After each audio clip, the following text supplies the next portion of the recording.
गुरुजी राधे राधे। गुरुजी मैं नोएडा से आया हूँ, जितेंद्र झा नाम है हमारा, और हमारी पत्नी भी आई है साथ में। गुरुजी यूट्यूब पे हमारी पत्नी आपको बराबर देखती है और मैं भी कभी कदाल देखता हूँ, गलत नहीं है, कभी कदाल देखता हूँ। तो गुरुजी हम दोनों में मिसअंडरस्टैंडिंग टाइप का हो चुका है और मैं तकरीबन 3-4 महीने से बहुत परेशान हूँ। कभी कदाल दोनों इंसान अपने आप को लगता है जो मैं कुछ कर लूँ तो कभी मैं कुछ कर लूँ। उनका कहना ये है जो आपका किसी के साथ अफेयर है। आपका? हाँ मेरा, लेकिन ऐसा कुछ नहीं। कहाँ पत्नी आपकी? ये साथ में आई गुरुजी। बात कराओ, पत्नी कहाँ है? लिया उनकी पत्नी। अंशु थोड़ा आइएगा। क्या नाम है? अंशु झा।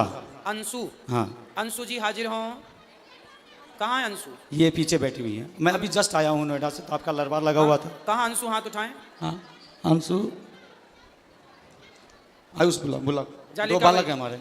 जल्दी लेके आओ, इस तरफ से जाना। जल्दी जाओ। तो ये ऐसा लगता है जो मतलब बड़ा बेचैनी हो जाती है कभी कदा। चलो बात करके समझाए। कहाँ? हाथ उठाओ अंशु जी।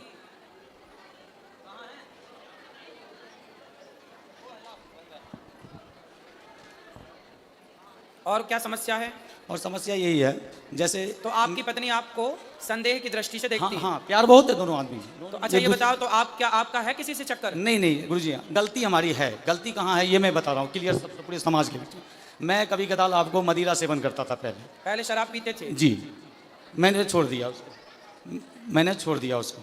दूसरी बात ये है गुरुजी, जो जब जहाँ मैं रहता था बहुत दिन तक, वो 15-16 साल से रेंट पे रहता था और थोड़ा निम्न वर्ग का हूँ, कुछ नहीं कर पाया साथ साथ रह के वहाँ पे। तो एक पड़ोसी आ गई वहाँ पे। पड़ोसन आ गई? हाँ पड़ोसन आ गया। उनकी माँ और बेटी दोनों था।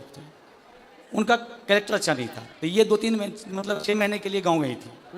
3-4 महीने के लिए गाँव गई थी और उस दौरान हमने उनको 1-2 बार टोक दिया किसी मैटर लेके, जो कभी कपड़ा पचड़ा हुआ है तो हाँ जी थोड़ा कपड़ा उठा लो, कभी ये उठा लो, बस इतना ही। और हमारे बगल में जो बंदा था वो नेपाल का लड़का था, उसके साथ उसकी गलत मतलब वो थी, रिश्ते थे। हाँ। और जब ये आई वहाँ पे तो उसने क्या किया, मेरे को बोल दिया अंकल कब खाली करोगे आप, बस इतना। अब इनके दिमाग में ये बैठ गया जो पहले अंकल नहीं कहता था अब अंकल क्यों कहता है, क्यों बार बार ये करता है। और कंपनी में भी काम करता हूँ तो इस तरीके का अंडरस्टैंडिंग होती है। बात कराओ पत्नी से। क्या नाम है आपका? अंशु झा सर। आप ठीक हैं? हाँ ठीक हूँ। तो आपके पति अच्छे हैं? हाँ अच्छे। तो आपको ऐसा लगता है कि इनका किसी और के साथ कुछ लफड़ा है? सर ऐसा तो नहीं लगता है, लेकिन कभी कभी मतलब लड़की सब जो होती है वो मतलब अजीब जैसा बिहेव करने लगता है, लड़ाई कर होता है घर में। तो ये आपसे लड़ते हैं कभी कभी? हाँ हाँ। क्यों लड़ते हो भैया पत्नी से? गुरुजी कभी कदाल ऐसा होता है, मैं जो नौकरी करता हूँ वो एक्सपोर्ट हाउस होता है, गारमेंट लैंड है, उसमें लड़कियाँ मर्चेंट होती हैं, बहुत सारी की होती हैं। बात व्यवहार होता है अगर वर्क लेवल पे, बस उन्हें। और इन्हें लगता है कोई बात व्यवस्था में जो हाँ ये ऐसा क्यों हो रहा है, आपने क्यों बोला? सर 1 साल से ऐसा हुआ, पहले ऐसा नहीं था। तो आप भी पत्नी को जवाब मत दो, पत्नी की बात मानो। नहीं देता हूँ गुरुजी, गुरुदेव मैं देता अपनी नहीं, तरफ से लड़ाई मत करो। नहीं करता हूँ। बट कभी कदाल मेरे अंदर, यही तो मैं पूछना चाहता हूँ, मुझे मेरे अंदर बेचैनी हो जाती है, जो मैं क्या करूँ। किस चीज की बेचैनी? बेचैनी जो आखिर मैं जिसके लिए इतना कर रहा हूँ, घर में इतना बच्चों हैं, 2 बच्चे हैं हमारे, कितना कर रहा हूँ, अब वहाँ मेरा कदर नहीं हो पा रहा है। मैं क्या करूँ, बढ़ जाऊँ क्या? नहीं, कभी कदर कौन नहीं करता? हमारी पत्नी नहीं करती है। बात कराओ। पति की कदर नहीं करती है? हाँ करते। ये तो कह रही है करते हैं। अब इनका कदर करने का मतलब ये भी उद्देश्य है, कदर किसे कहते हैं करना? अब बताओ कदर किसे कहते हैं? बताओ ना, परिभाषा दे दो इनको। इसीलिए मन लगा हुआ था ना, हम गुरुजी के पास आए। बताओ, कोई दिक्कत नहीं है। वैसे एक बात बताएं, मैं आपको एक बात बताऊं, बात करो पत्नी से। देखो ऐसा है बेटा, जो पुरुष होता है ना, कई बार वो गलत नहीं होता, पर कुछ पत्नियां उसे गलत देखती हैं। यदि पुरुष समाज में किसी स्त्री से बात कर ले, किसी लड़की से बात कर ले, तो पत्नी को ऐसा लगता है कि शायद इनके साथ चक्कर है। कई बार जो आप सोचते हैं वो गलत होता है, और इस गलती से पता है क्या होता है, कई बार रिश्ते खराब हो जाते हैं, रिश्तों में दूरियां पैदा हो जाती हैं, आपकी प्रसन्नता गायब हो जाती है, क्योंकि जब भीतर संदेह बैठ जाएगा तो खुश कौन रहेगा।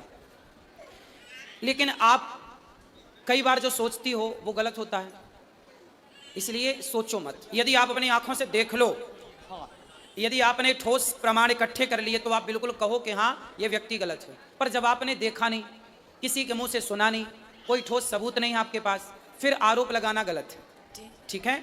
और दूसरा आप पति की इज्जत, देखो पति, पहले ये बताओ कि आपके पति आपका सम्मान, आपकी इज्जत करते हैं कि नहीं? हाँ करते हैं सर। तो आपको भी करना चाहिए कि नहीं? मैं भी करती हूँ, लेकिन 1 साल से ऐसा हुआ, पहले ऐसा तो नहीं। 1 साल से अब आप इज्जत नहीं करती? नहीं, 1 साल से मतलब लड़ाई झगड़ा थोड़ा ज्यादा हो। नहीं, लड़ाई झगड़ा जब आप शक करोगी, संदेह करोगी, संदेह की भावना रखोगी, तो लड़ाई तो होनी होनी है। अब आप संदेह क्यों करना? इसलिए आप समझदार हैं, पढ़े लिखे हैं, बच्चे समझदार हो रहे हैं, बच्चे सब समझेंगे बहुत जल्दी से इन चीज़ों को। इसलिए आप दोनों बड़े प्रेम से रहो। आपके दोनों का वातावरण का प्रभाव इन बच्चों पे पड़ना है, अब लड़ाई का भी और प्यार मोहब्बत से रहने का भी। इसलिए संदेह त्याग दीजिए और पति का सम्मान करना चाहिए। देखो, आदमी दिन भर बाहर रहता है, कमाता है, पैसा कमाता है, दिन भर तपता है, थकता है, किसके लिए करता है? कि हमारी पत्नी खुश रहे, हमारे बच्चे खुश रहें। घर में बैठ जाएगा तो कैसे दाल रोटी चलेगी, कैसे बिजली का बिल देगा? तो पैसे तो चाहिए ना, उसके लिए कमाना पड़ता है, और कमाना है तो फिर चारों ओर बातचीत भी करनी पड़ती है समाज से। उससे आप यदि गलत वे पे ले जाएंगे तो वो गलत हो जाएगा।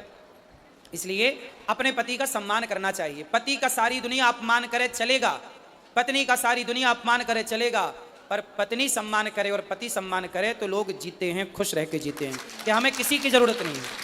हमारी पत्नी हमारे साथ है, हमारा पति हमारे साथ है, फिर किसी की परवाह नहीं है। इसलिए आप दोनों स्तंभ हैं, आप दोनों से ही आपके बच्चे हैं, आप दोनों से ही आपका सुख दुख है। आपकी मांग में सिंदूर है ना, वो आपके पति से है। आपके गले में मंगलसूत्र है ना, वो आपके पति से है। ये बच्चों की जो इच्छाएं हैं ना, वो एक पिता से पूरी होती हैं। इसलिए जब तक पति होता है ना बेटा, तो बहुत कुछ होता है, और पति नहीं होता ना तो कुछ नहीं होता। इसलिए पति की इज्जत करना चाहिए और पत्नी की इज्जत भी करना चाहिए। आपको भी अपनी अर्धांगिनी का पूरा ख्याल रखना चाहिए। और पति और पत्नी ये दोनों साइकिल के पहिए की तरह होते हैं। एक भी यदि बिगड़ जाए तो साइकिल चलती नहीं है, रेंगने लग जाती है। तो आपकी ज़िंदगी बिंदास चले, किसी के भड़कावे में ना आओ, किसी के कहने पे ना आओ, और आप खुश रहो। अब आप भी खुश नहीं हो, वो भी खुश नहीं है, आप दोनों खुश नहीं हैं तो आपके बच्चे खुश नहीं हैं। क्या होगा? धीरे धीरे आपके अंदर एक चिड़चिड़ापन पैदा हो जाएगा, इनके अंदर होगा, धीरे धीरे वो लड़ाई झगड़े में बदल जाएगा, फिर बच्चे उस माहौल में रह के वो दुखी हो जाएंगे, पूरा घर बर्बाद हो जाएगा। तो पक्का वादा करो कि आज से पति का सम्मान करेंगे और उन पर संदेह नहीं करेंगे। करोगे? नहीं गुरु। यदि करना है संदेह तो ठोस प्रमाण के साथ, ठीक है?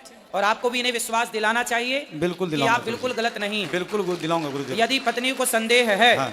तो पति का धर्म है कि वो उसके उसको संदेह को दूर दूर करे। करना और हर स्टेप कैसे पे दूर करेगा? करेगा। विश्वास विश्वास जीत जीत कर करोगे? बिल्कुल करूंगा गुरुदेव, ठीक। क्योंकि यही हमारा जिंदगी है, यही परिवार है। ठीक है।